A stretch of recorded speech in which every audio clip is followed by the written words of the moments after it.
All right, guys, we're going to go into a pretzel. Now, the common name used in the strength and conditioning profession for this exercise is called a bretzel. I don't know. I just don't like to call exercises after people's names. It looks kind of like a pretzel, so we're gonna roll with that. And again, there's a nuance to this that I'm adding that I think just gives you a little bit more gain on the exercise. So I want to walk you through that. So the traditional bretzel that you'll see people do is that they're going to take this hand and they're going to pull the knee kind of down, or they're going to hold it down. Some people even take it to the floor, or they'll take it to a block. They'll hold it down here, and then they grab their foot and they initiate a left rotation. Okay? So that's all fine. You're going to get pretty good rotation through the body. You're going to get some stretch in your hips. That's great. But I feel like it's much more effective if you learn how to self-regulate and control that movement.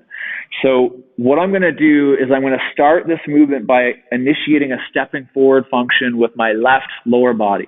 So I'm going to step forward with my left lower body. My right upper body is reaching or elongating in that direction. Now you'll notice I'm not locking out. I'm initiating an idea of a forward movement here. Okay. And then what I'm going to do is I'm going to roll and elongate the back of my neck until my head is on the ground. Okay. And I'm just going to hang here for a second as I elongate the bottom of my right foot. So it's like I call this the Heisman position, like the Heisman Trophy. So he's in the full sprint, going to hit someone as they're going forward. So I'm going to initiate length as if I'm driving off of my right foot, like off toe off. So I'm planting through the floor with my toes. And then I'm going to initiate length from the bottom of my toes to the crown of my head. And I'm just going to take a couple breaths as I elongate in that direction and take my right hand and step back, my left hand and step back. So breathe, exhale, get a little bit longer. Now, from here, take the right foot and reach it backwards. Now, not to the hand initially. Reach the foot behind you. And then breathe, exhale, reach a little further with the hand, reach a little further with the foot.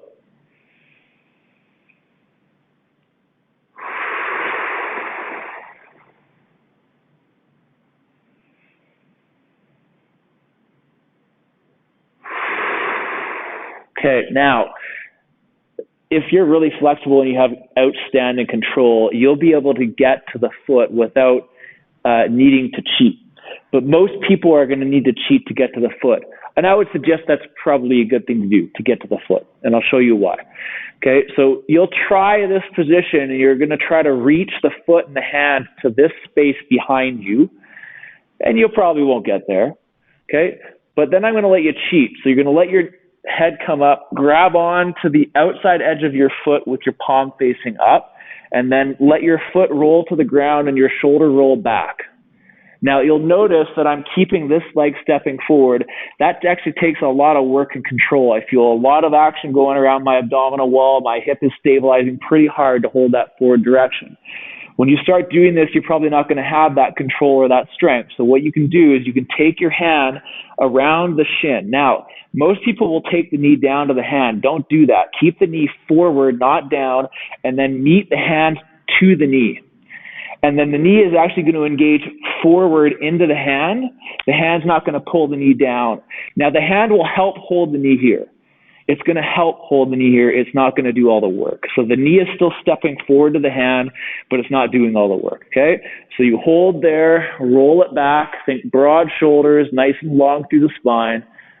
And then as you breathe with each breath, you're going to think of the stepping forward function through the left lower body into the right hand, and you're going to think about the stepping behind you function of the right lower body behind you, and the hand will match that by going behind as well.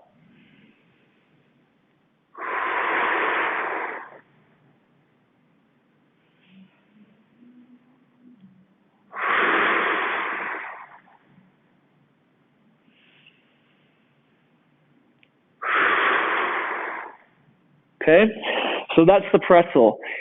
Super challenging exercise, but it's really great in the context that you're working on a lot of stuff. You're working on mobility through your spine, your shoulder girdle, and it's really great actually for the extension and rotation through the stepping behind you lower body.